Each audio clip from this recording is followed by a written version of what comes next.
Welcome back to the Somatic Reset. Today, I want to explore an idea that might sound strange at first. What if some of the things you believe most deeply about yourself aren't actually your beliefs? What if they are survival strategies? Pause for a moment. Think about some of the beliefs people carry. I am not good enough. I am too much. I am not important. I can't trust people. I always get abandoned. I have to do everything myself. Many people spend years trying to change these beliefs. They read books, listen to podcasts, repeat affirmations, challenge negative thoughts, and sometimes those things help.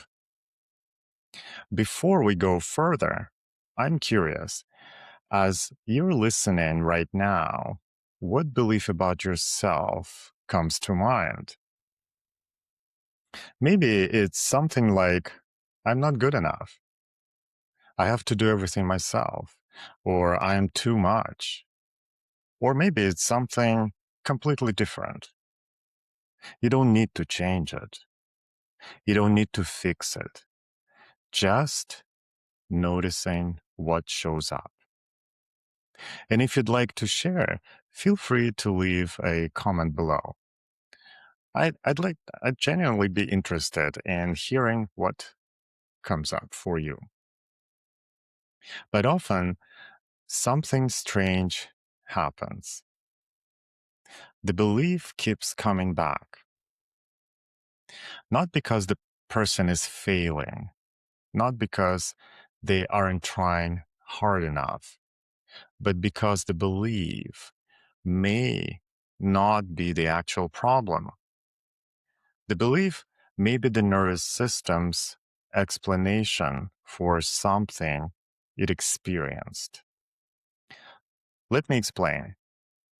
Imagine a child growing up in a home where emotions were ignored. Nobody says, your feelings don't matter. But the child experiences that message repeatedly. They reach to comfort. Nobody comes. They express sadness. Nobody notices. They need support. People are unavailable. Over time, the nervous system adapts. And eventually, the mind creates a story. My feelings don't matter. The belief feels true. But notice something important. The belief didn't create the experience. The experience created the belief. This is where many healing approaches get stuck. They try to argue with the belief. But the nervous system is still carrying the original experience. It's like trying to delete the smoke alarm while the fire is still burning.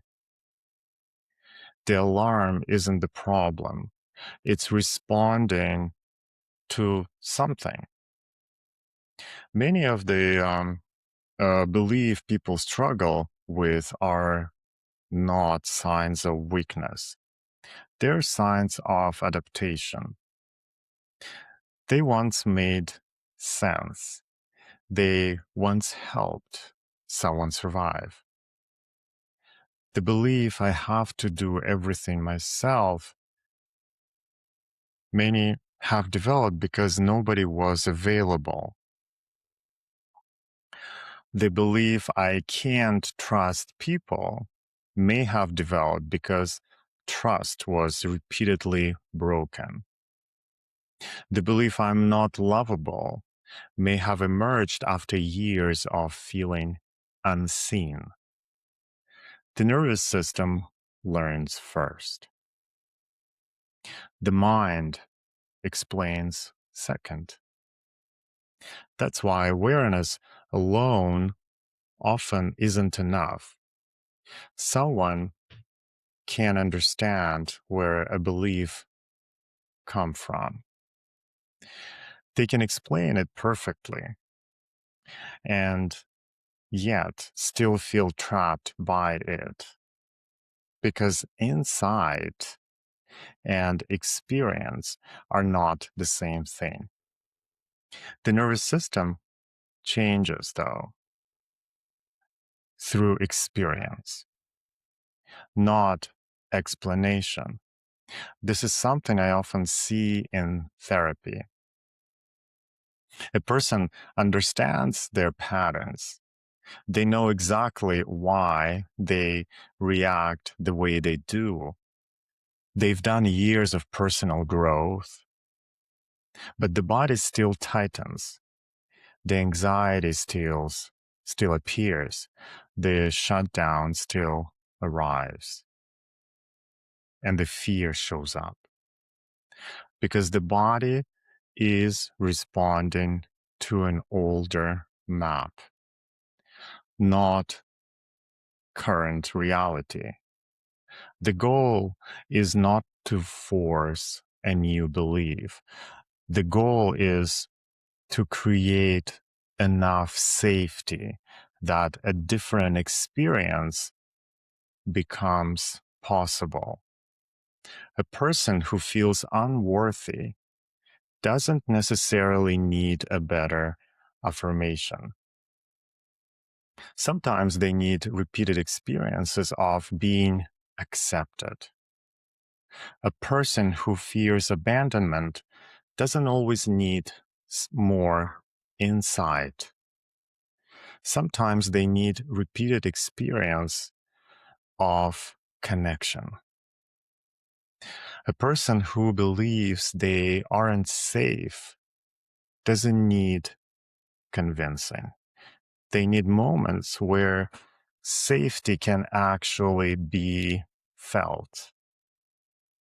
This is why healing can feel slower than people expect.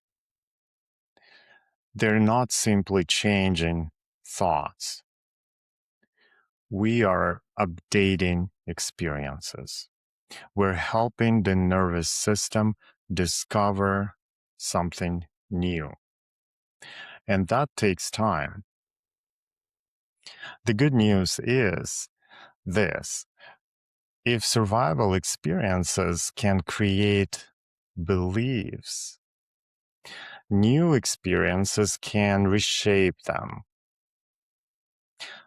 Not overnight, not through forcing, not through pretending, through repetition, through safety, through relationship, awareness, and small moments that slowly begin teaching the nervous system something different. Maybe the question isn't, what is wrong with me? Maybe the question is, what happened that made this belief necessary? That question tends to create a very different conversation. One rooted in curiosity rather than judgment of yourself, compassion rather than criticism, understanding rather than shame. And often that's where meaningful change begins, not by fighting the belief, but by understanding what the belief has been trying to protect. Because beneath many painful beliefs, there is often a nervous system doing its best to help someone survive. And that is very different from being broken. Thank you for spending time with me today. And until next time, take care of yourself and take care of your nervous system. Before moving into the rest of your day, take a moment to reflect on this question.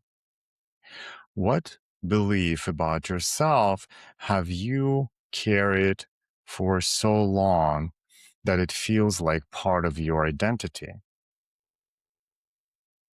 You don't need to answer it right away. Sometimes simply becoming aware of the question is enough. And if you'd like to share your thoughts or reflections, feel free to leave a comment below. I always appreciate hearing how this conversation lands for different people.